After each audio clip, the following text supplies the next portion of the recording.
Welcome to the Emerging Civil War podcast. I'm Chris Makowski, and joining me today from Illinois, but really from the Atlanta campaign, is my good friend Dave Powell. Dave, how you been? Very good. How have you been? I'm doing real well. Always a pleasure to be able to sit down and catch up. So thanks for joining us today. No problem. Now, you have been hard at work on the campaign trail for Atlanta. We've got a lot of ground to cover. But first of all, I just want to say congratulations because the stuff I've been seeing on the blog through publisher Savas Beatty, I mean, you're really doing some genre defining work, if I can use a big phrase like that. So congratulations on what you're up to. Well, thank you. I appreciate it. I hope it lives up to expectations. Well, I think our friend Ted Savas used the phrase historiography changing work. That's a big term. What do you think about something like that? Well, you know, in many ways, the book that defines the Atlanta campaign to this day is Albert Castell's Decision in the West. And um, uh, while I certainly have found things where I think I go beyond Dr. Castell, I also find in a lot of ways um, he he has a firm grasp of the Atlanta campaign, and that book still holds up pretty well.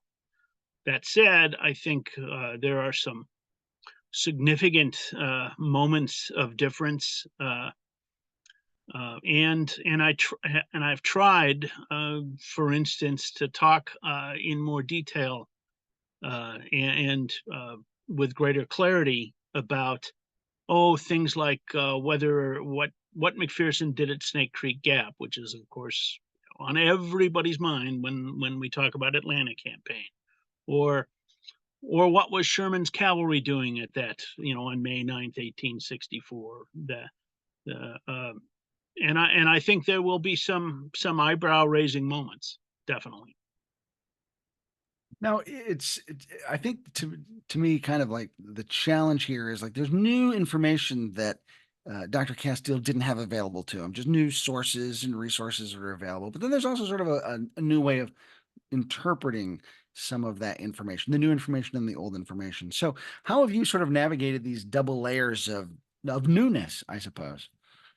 Well, the first thing is this is an opportunity to bring in a whole host of new voices into the campaign. Um, because I'm going to do 5 volumes. I've got volume 1 done, and it will be out, and volume 2 is already about 2/3 written. Because I'm doing 5 books, I'm able to introduce a lot more sort of voices at the lower officer ranks and in the soldier ranks, which gives us, I think, a much better look at some of the things, where units are, what they're doing, what men are going through, and so that's certainly been significant. But also, there's a lot of sort of reinterpretation going on about. Well, I'll give you one good example. We've known for many decades. Dr. Richard McMurray discovered some problems with, shall we say, some of the published accounts in the official records. There's a journal that's long been regarded as sort of gospel because it's in the official records. It's a campaign journal written by the nephew of General Johnston's chief of staff. His chief of staff is William Makel. The nephew is Thomas Makel. Lieutenant Thomas Makel is the man who keeps the journal, and we've treated that journal by and large as truth. It's supposedly recorded in real time. Now, all the way back in the 1970s, Dr. McMurray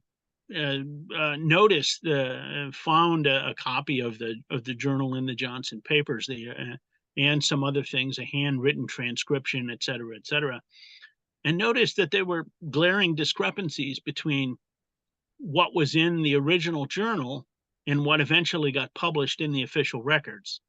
Uh, Sometimes entire whole paragraphs were added. Um, and that's just one example. So I've realized, for whatever reason, Dr. McMurray's research generally didn't get used heavily, and so um, I think many subsequent writers on the campaign tended to use the Lieutenant Makel Journal unquestioningly, but we can't do that. There are some really stark discrepancies, and it's clear that after the campaign was over, someone, we don't know who, someone, Joe Johnston maybe, uh, embellished and in some ways completely changed the narrative by adding stuff to that journal. And so now trying to find other material that could either corroborate or refute what's in that journal is not always easy. The Army of Northern Virginia had a lot of prolific post-war memorialists and letter writers, diaries. The Army of Tennessee, especially at the headquarters group, for whatever reason, didn't have quite the same level of intensity and writing ability. So um, that gives us a chance, I think, to look to those lower level journals, lower level letters, diaries, and things, and see what the units on the ground were doing, because many of those are written, recorded the day of or the day after, especially the diary entries. And they'll tell us what those units are doing marching back and forth, and whether or not they're expecting to attack or so you kind of have to build the narrative more from the ground up with the Army of Tennessee, Right. and that's what I've been trying to do. That's a really interesting way to conceive it, to build the army from the ground up. So how have you gone about creating that structure and that scaffolding to do that? Well, um, first of all, I set up a Dropbox and I have filled it with literally tens of thousands of PDFs of copies of all of this material, everything from regimental histories to the stuff that I go to archives and take photographs of and then assemble. So that Dropbox is now somewhere on the order of I don't know, 70 gig. It's enormous. But then it's organized by a brigade, division, corps. And so when I want to find out what's going on with Lewis's Kentucky Brigade, the Orphan Brigade, and Bates Division, I go to that folder and I open it up, and I have 20 or 30 different accounts. Sometimes they're good, sometimes they're not so good, but I have them, and quite often, uh, then it's a matter of opening the files yet again, looking through them, reading through them. Sometimes you've read this thing 10 times, but because you're writing about June 15th, say, suddenly there's a little piece of that makes more sense to you. Uh, so it's just becoming very familiar with the sources, trying to fit all the pieces into their proper place, realizing you will never have all the pieces. Uh, Often you beg for just one piece. Sometimes I will go on Facebook or one of the Facebook Atlanta campaign groups and just post, man, if anybody's got that hidden letter trove from the 43rd Mississippi, now is the time to deploy it. So, because quite often there just isn't any information. The federal material is much stronger. Uh, I think I'm sure that's true for all Civil War scholarship. I haven't ever run across a historian who feels that there's way too much Confederate stuff and not nearly enough federal stuff. Yeah. Uh, but but even so, there are times in the campaign where things just appear to be gaps and you can't find the information you want.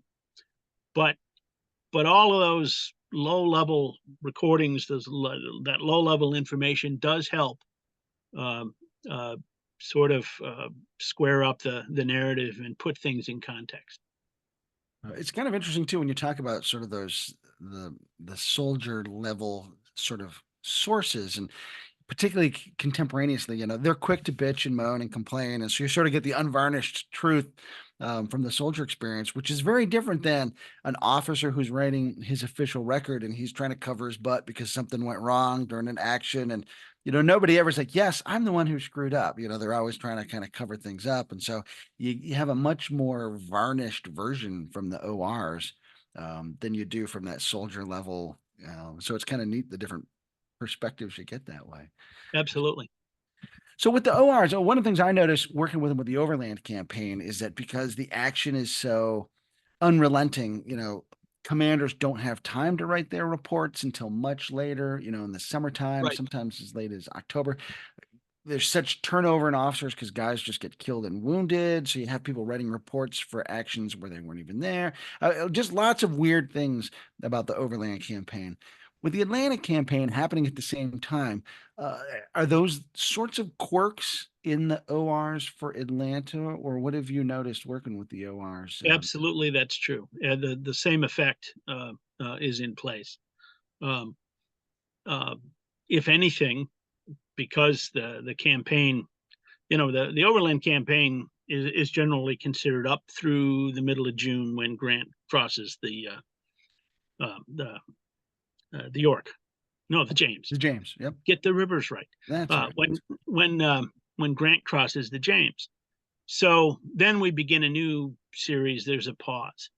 For the Atlanta campaign, it's generally considered 110 days. Uh, it it goes May to September, and there are pauses, there are breaks, but very very small. For instance, there's a 3-day break in May, May 20 to 22. There's a couple of days break like June 6 to 9, uh, and um, and then crossing the Chattahoochee, things like that, as we go into July and August. Um, but the narrative tends to be more continuous. Most of the official reports, almost, and this is almost exclusive to the federal side, most of those reports cover the entire thing, May to September. So often you'll get nothing more than, for the first 2 weeks of June, we slogged through mud and rain. Okay, thanks. I knew that. uh, but quite often it's because the man who's writing that official report wasn't there at the time. He was out sick, or he came back from furlough, and the commander was wounded or fell sick, and so he had to take over. Yeah. All of the details of this, and that's another point where those individual soldier narratives, where the letters and diaries will really help clarify things, uh, really flesh out the dimension. And then um, the other part, at least so far, the other part of this is the wonderful newspaper resources that I've been able to find for May and June. Uh, there are lots of soldiers on both sides busily writing home, keeping the home folks informed in very detailed, in some cases, very detailed tactical narratives about what they did 2 days ago, which are, of course, getting published in a newspaper, which is mind blowing to any modern military mind. What this is operational intelligence. Our brigade was, we took 1,512 men into the fight. You don't tell this kind of stuff, but but uh, there are so far. There have been a number of soldier correspondents that have been very helpful for certain actions that are almost completely lost. There's a fight on May 27th at Ellsbury Mountain where Okay.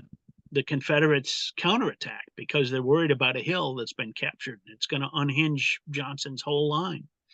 And so they send Cheatham's division to go counterattack, and you won't find that. Or, it might be discussed in a line or two somewhere, but you don't really find any discussion or comment in any of the modern history work about the fight at Ellsbury Mountain. But it's pretty significant. It succeeds. It stabilizes Johnston's line, and so this is on the New Hope Church line, and so that fighting really continues, or that stalemate on the New Hope Church line continues for almost another week. So I was talking to our colleague Ryan Quint about that very same thing earlier today, about how local newspapers are just such a treasure trove of great soldier accounts, because they write home and then mom sends the letter over to the newspaper and the newspaper prints it, and largely those are sources that have been unmined overall, by a lot of historians, but there's just gold in them, absolute gold in them. and we live in a kind of a golden age where so many of those resources are online now, and digging them out merely requires patience from your home computer. You don't have to slog to an archive and pull out the microfilm and go through it page by page. You can click through an issue, look it over, look for those key headlines, the key news from the front, that sort of thing, and I do a lot of that. That's become a strong research tool just from home. I get sucked into reading the advertisements, which seems like a really weird thing since we all avoid ads today. But there are just some really crazy ads from the Yes, there are. 1850s. So now you talk about 120 days. It's generally considered pretty continuous, and the reports tend to be written that way. Another, I think, sort of popular way of looking at the Atlanta campaign is Joe Johnston, John Bell Hood. There's Right. that sort of convenient split when the command change happens. Is it helpful or hurtful to look at the 180 days with that kind of split in it? Well, you have to do both. You have to understand that the nature of the campaign is going to change when the commanders change.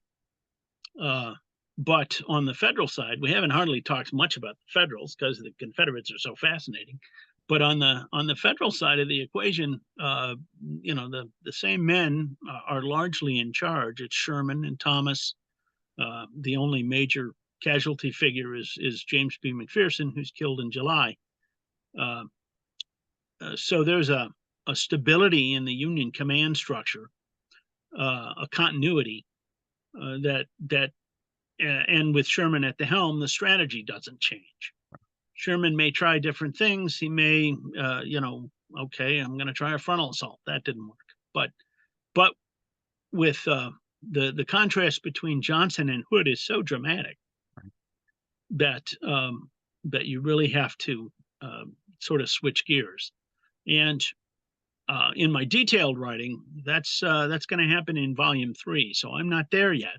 Yeah. So in some of the like this Atlanta Illustrated project that I just finished and had released, I have already gone through that part, at least sort of in outline form, and talked about it. Let's talk about that just a little bit, because that's sort of like the whet our taste buds for your larger series. You did a 2-volume series for Casemate Illustrated. They're full color. Look at that, beautiful. Yeah, there we go. These 2 volumes are just gorgeous to look at. Why did you decide to kind of give us this appetizer before the main course? Well, I have not learned to say no. That's the best way I can describe it. Ted Savas pitched the idea to me, and he said it'll be easy. It's dovetails with what you're writing, and in one sense he's right. It does dovetail exactly with what I'm already doing. But of course, the illustrated part, we include far more images than any normal historical monograph, battle monograph can include. There's about 105 or 110 images in each book, and they're not huge books. There's a there's an image on every page, map or image. And so early on, there's a famous set of photographs in the Library of Congress, the George E. Bernard photographs of the Atlanta campaign. Very famous. People have seen those. Okay, I'm gonna use those, but they're not going to be the centerpiece of this book because everybody's seen them. Um, Same with all those. The Library of Congress has a wonderful photo image site of Civil War generals. You can download many of the officers and men involved. But again, we've all seen the same pictures of Sherman. So I tried to go back to things like Leslie's Illustrated or some of the older late 19th century big sort of format books that included a lot of images, a lot of woodcuts and pen and ink, and there's some really surprising battle scenes and action scenes there. So we tried to use a lot of those too. And I agreed to do it. I did run a little behind on it. Ted Ted had to poke me there at the end, but we got it done, and I think it's come out very nicely. I understand there are some other projects out there. I look forward to seeing them because I'll be curious to see how other people have dealt with the same issues and what images they chose. Yeah, I took a very similar approach. So Uncle Teddy, he's hard to say no to. He calls me Yes. up and he's like, "Hey, how would you like to write Vicksburg? It'll be help you like kind of follow up on your Battle of Jackson book and work on your chops there." And it's like, okay, Ted, 30,000 words. I can do 30,000 words. But it was the illustrated part that was Yeah. for me the challenge. And so I've got a two-part Vicksburg thing coming out in that same series. Our colleague Kevin Pollock's got the Antietam volume. Our ECW colleague Sean Chick's got one on Shiloh coming out. So those are the only ones I know of, but I'm sure that there are probably others in the works. But Yeah. And I'll be really eager to see what images they come up with yeah. because for me it quickly became sort of a treasure hunt. Uh, okay, I bet few people have seen that image or that picture, and it impressed upon me the need to get some original copies of some of those old regimental histories because they're often filled with some good photographs and drawings that only reproduce off the original high quality print runs, Yeah. not the internet. You can't just download it from Internet Archive and go, okay, print it out, and it's not going to work. No. So Oh, so the treasure hunt was fun, but it was also frustrating. time consuming. That was as much Yeah. time for me doing the pictures as it was to write the text. Oh, easily. Yeah. Yeah. So now let me kind of take a step back because most people, of course, know you for your defining work on Chickamauga, which is just exceptional. That'll be the stand-up study of Chickamauga, I think, for a generation. You followed that up with a couple of great ECW books about Chattanooga because, of course, Chickamauga leads to Chattanooga. And then you decide to kind of continue on with the Atlanta campaign. Trace for me kind of your evolution of thinking that got you from Chickamauga to Atlanta. Well, by the time I finished with Chickamauga and also the books that I did on Chattanooga, um, I even did a book in the Grant series from SIU on called Impulse of Victory. So that was more Chattanooga, and I knew I could go in one of two directions. We could go back in time and cover the Army of the Cumberland, Army of Tennessee's, Perryville, Stones River. We did do a Tullahoma. Eric Wittenberg and I did a book on Tullahoma, but other people are working on Perryville, Stones River, and I thought maybe I should go forward. Maybe I should take the building blocks, this army, both of these armies that I'm now very familiar with. I know the units, the leaders, the on both sides. You really get to know their personalities, um, and and I knew Atlanta would be a huge project. I started collecting material on Atlanta several years before I even started chapter 1, volume 1. Yeah. Because I wanted to build this enormous base of material that, because I knew that there's a couple of stories, to go back to the source material for a minute. Uh, I knew that much of the source material was lost. Much of the official record was lost. There's an article in a Confederate veteran from about the 1901 or something like that, about a soldier, in the last days of August in Atlanta, a Confederate who is stumbling through the city's being evacuated, and he comes across this house, and he says it's filled floor to ceiling with crates of papers. It's the Army of Tennessee's paper warehouse. And of course, it doesn't get evacuated; it gets burned up. So I can't ever think of that article in Confederate Veteran without just a Uh, and just recently I came across a newspaper editorial from an editor. I think it was the Southern Confederacy out of Atlanta in June.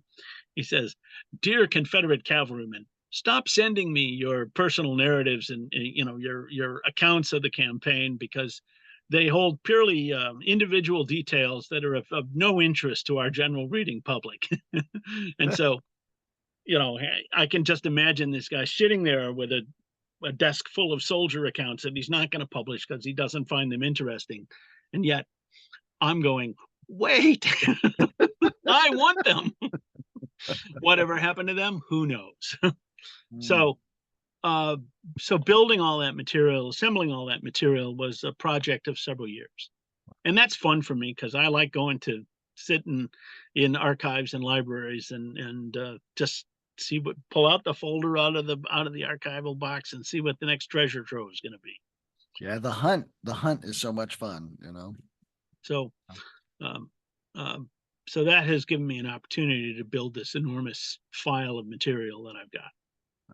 Now, you talked a few minutes ago about the leadership and kind of moving forward lets you watch as these leaders evolve and change. And you certainly get to see that with Sherman over time based on the work you've done. Um, and I'll ask you about him in just a second, but Joe Johnston sort of parachutes into this story in some ways. Although he was a theater department commander, he kind of drops in as an army commander in the midst of kind of the narrative arc you've been telling since Chickamauga. What did his arrival presage for the armies and how this campaign might be carried out? Well, of course, the soldiers, when he first arrives in December 1863, the soldiers are recovering from their defeat at Missionary Ridge, and they're in Dalton, Georgia. They're in miserable quarters, and they're very unhappy. And so his tenure for the soldiers, uh, his first 4 months in command, are administrative. He's strengthening the army. He's working on, he grants a series of furloughs, not as extensive as the Federals, but um, men get a chance to go home for a little while. Some of them, the food improves, supply improves. They get new uniforms. They get new artillery. So things during that phase of the campaign make him really popular. Um, he he by and large is popular with the senior officers as well. Most of them have deliberately sort of stood aside or held themselves aside so that he could take command. Um, uh, Hardee, General William J. Hardee, is offered command of the army in early December, and he says, "No, I don't want it if it's going to be permanent." And there are a lot of motives for that, but at least one of them, a strong motive, is he wants Johnston in command. Um, um, Lieutenant General Leonidas Polk, who just simply never got along with Bragg. When Bragg commanded the army, he's in Mississippi.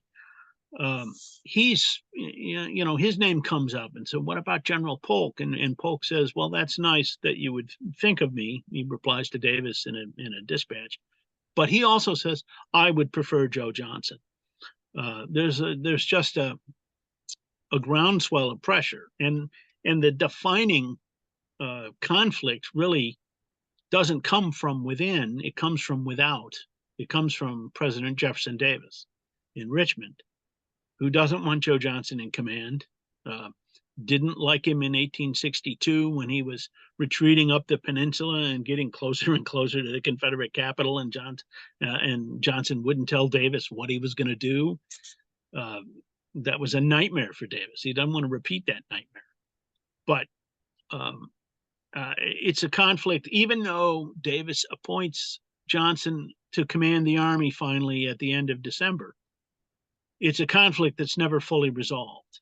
And so much of Volume 1, a significant part of the introduction in Volume 1, or the opening scenes, revolves around that unresolved conflict. Reinforce me. No, you have to be, that's Johnson saying, reinforce me, I'm outnumbered. And Davis says, no, we're not going to give you any reinforcements unless you agree to go on the offensive. And Johnson says, well, I can't go on the offensive. And so this back and forth is never resolved. Literally on May 2nd, when the federal armies start to move out from Tennessee and start marching into Georgia, Johnson and Davis are still arguing about this fundamental strategic question. But then after the combat aspect is joined, in the operational phase of the campaign, beginning in May and June, there's a growing sense of concern among some of the army. We're not stopping the Yankees. They keep coming south. They keep outflanking us. On May 19th, Johnson issues this famous battle order. Okay, we're going to stop. We're going to fight them here. This is it. We're going to get, this is the final defining moment. And then, because of conflicts in his senior command at Cassville, instead of fighting, he retreats. And when they get to the south bank of the Etowah River, the next day, a lot of the Confederate rank and file are looking around going, what happened? Why are we here? There's always, in contrast to the morale of the army, which is generally good, there's this sort of undercurrent of dissension. Johnson, the army never solves its desertion problem. Right. According to Union provost records for January, February, March, and April of 1864, the Confederates are losing about a brigade, about 1,100 men a month to desertions. Now, the numbers maintain an even keel because recruits and draftees are being called and moved into the ranks. But if you're losing a brigade of men a month, that's a Confederate division. That's 4,400 people. And that only counts those Confederate deserters and the men who were captured and or deserted and voluntarily took the oath and fell into Union hands. Doesn't count the soldiers that might have simply said, well, I'm going home, because those numbers are not well defined at all. And so there's, in general, the army has high morale because Johnson is there, but then they have this desertion problem and this threat of low morale that continues as the campaign gets fully underway. So that's a problem that Johnson is unable to solve.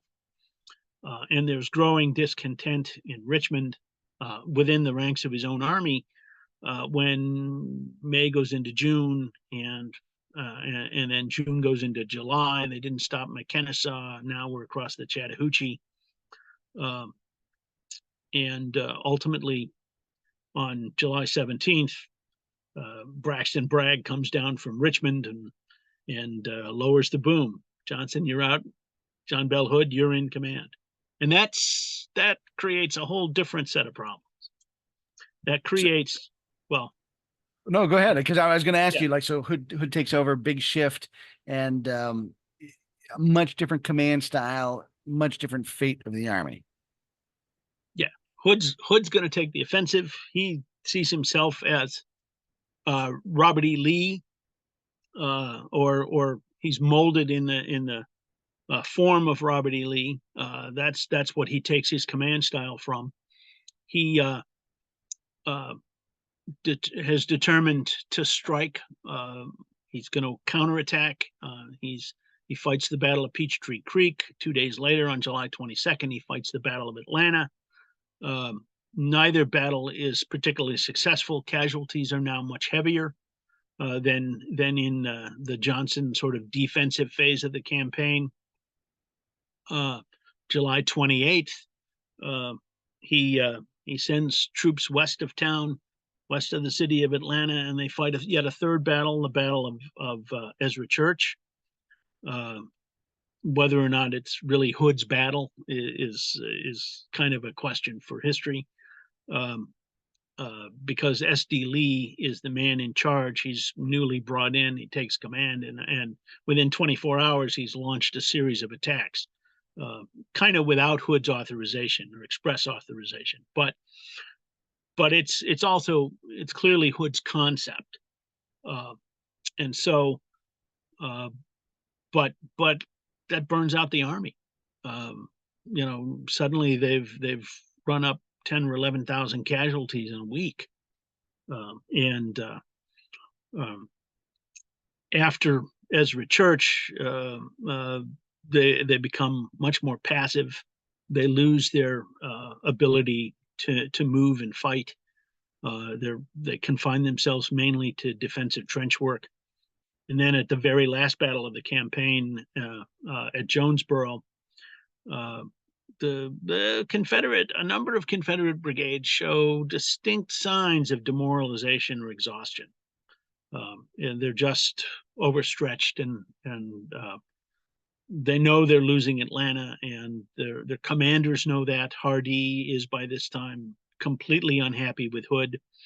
Um, uh, so uh, so the command problems only get worse under Hood. The whole tension of the campaign uh, uh, just sort of speeds up. The problems become larger, and the morale issues also become very large. And I can't wait to sort of read your analysis, and I won't make you give away the store here, particularly since you've got 5 volumes to do. We're going to come back and talk about this more, but uh, since the Confederate command is so dysfunctional, has been so dysfunctional, and that sort of legacy of dysfunction sets Joe Johnson up in a way that then kind of sets up John Hood, and so to me, this is all just really fascinating. I can't wait to kind of dive into this with you when I read the books. Um, on the federal side, you have that continuity with Sherman that you talked about earlier. How do you assess his overall generalship? Um, as I told a group, I was at the Western Theater Historians Conference, which is a larger sounding name, than the meeting really is. It's a group of about a dozen of us who get together and published historians who basically just have a day talking about Civil War historiography and the war. Very informal. But as I told them, the one thing you notice about William T. Sherman is that he does not like to fight battles. This is not what he wants to do, uh, and it shows. He There are, of course, a number of battles, but his offensive moves are almost entirely flanking maneuvers. Um, he the general perception is that he has many more men than Johnson or Hood. And while he does start out with about 100,000 troops to Johnson's 50,000 at the start of the campaign, by 3 weeks in, by May 20th or so, Sherman's available and effective force is about 85,000 men. Johnson's numbers are up to as much as 70 or 75,000 men. The the See, I don't armies think people know that. Yeah. This 2-to-1 advantage that we've always had in our heads going in simply isn't true, um, or at least not entirely true. Uh, Over time, and time is really the Confederates' problem, because yes, they're delaying Sherman, and yes, they're slowing him down, and we have the whole political aspect. How's the November election going to turn out, et cetera. But um, as the longer the Confederates spend in the field, the more that their inferior supply and hospital resources are going to wear down the army. Um, uh, they're attrited a lot through disease and illness, more so than the Federals, who are able, by and large, to return their sick to the front in a better ratio, a higher percentage than the Confederates do. And so each day, Johnson gets just a little bit weaker relative to Sherman, and the same with Hood. And then when Hood takes command, um, suddenly the numbers are reversed. Through the first part of that campaign, by and large, Sherman is losing more men to combat than the Confederates are. Resaca, Sherman lost about 5,000 men. The Confederates lost about 3,000. Uh, Along the New Hope line, Sherman lost about 5,000. The Confederates again lost close to 2,500 or 3,000. On June 15th, 1864, in a totally otherwise unremarkable day of this sort of trench warfare maneuvering, Sherman loses 1,000 casualties, Hmm. uh, just from a couple of failed minor attacks. Uh, uh, so combat losses are definitely in Johnson's favor. And then Hood takes over, and the whole ratio flips. The Confederates are now bleeding very heavily, and the Federals are, for a change, enjoying the fact that they're now sitting behind the defensive work, shooting at those guys running across the field at them, um, which which many of them comment that they much prefer. They Sure. like that style of fighting. So, um, uh, the the numbers game, or the ratio of forces, kind of, it's up and down, but really under Johnson the ratio is at its peak, and that's late May, early June. That's when things are most favorable, or at least unfavorable, to the Confederacy. It's a ratio of 7 to 8 or 7 to 9. Uh, by the time that by the time Jonesboro rolls around, uh, Sherman's numbers are still 85 or 90,000, and Hood's numbers are 45,000. So, So in your first volume, I'm going to constrict our timeline again since you've gotten us to Jonesboro and the fall of Atlanta and the election. And we're going to talk about that when your books come out for sure. But I want to kind of contract the timeline again and just look at this first book that you've finished up. It's off at the printer. Kind of what do you think the key focus of that should be for readers as they kind of come to your first volume? well, one of the things I wanted to accomplish with the first volume was a really detailed look, sort of a battle study of the Battle of Resaca, which has largely, there aren't too many Civil War battles where you can point to and say, well, no one's really written about that. But that is true of Resaca. And so I did spend a fair amount of time discussing the battle plans and the tactical details. I think it sort of defines things for Sherman, because Sherman is, yes, the Snake Creek Gap is a famous flanking move. It's the famous, perhaps the most famous movement of the campaign, certainly. So, But so for folks who aren't familiar with that, give us a quick little sure, synopsis. Sherman moves his army to Dalton, Georgia, and confronts Joe Johnston's army at Dalton, and then he sends the Army of Tennessee under James B. McPherson, about 23,000 men, through Snake Creek Gap to Resaca, which is the next sort of train depot south from Dalton. The plan is to basically capture Resaca, outflank Joe Johnston, force him to retreat, and hopefully catch him while he's retreating and destroy him. That falls apart. McPherson doesn't have enough men and ultimately can't take Resaca. And so in the next week, both armies move down to Resaca. Johnston fortifies, and then Sherman launches a series of attacks. So in one sense, it's a microcosm of the campaign. Sherman flanks. It's his first significant flanking maneuver, but also it has hallmarks of things like Kennesaw Mountain, where Sherman attacks on June 27th, or the New Hope Church line, where Sherman attacks on May 25 and May 27. He tries to break Johnston's line at Resaca, and it doesn't work. And so you kind of start to see perhaps the evolution of Sherman's thinking. He's looking for smaller actions, looking for flanking maneuvers where he can gain positional advantage. He's not looking for that big climactic battle, the battle that everyone's expecting, the next Gettysburg, the next Chickamauga. Almost daily in Volume 1, I try not to quote them too much, but you can go to any of the dozens of sources, hundreds of sources that I've used, and they all say the big battle is imminent. The big fight is expected tomorrow. I'm sure the fight will come off tomorrow. You just run across that endlessly, and it never quite does. It's never a full-scale battle with everybody involved. Instead, it's punches and jabs here or there. So,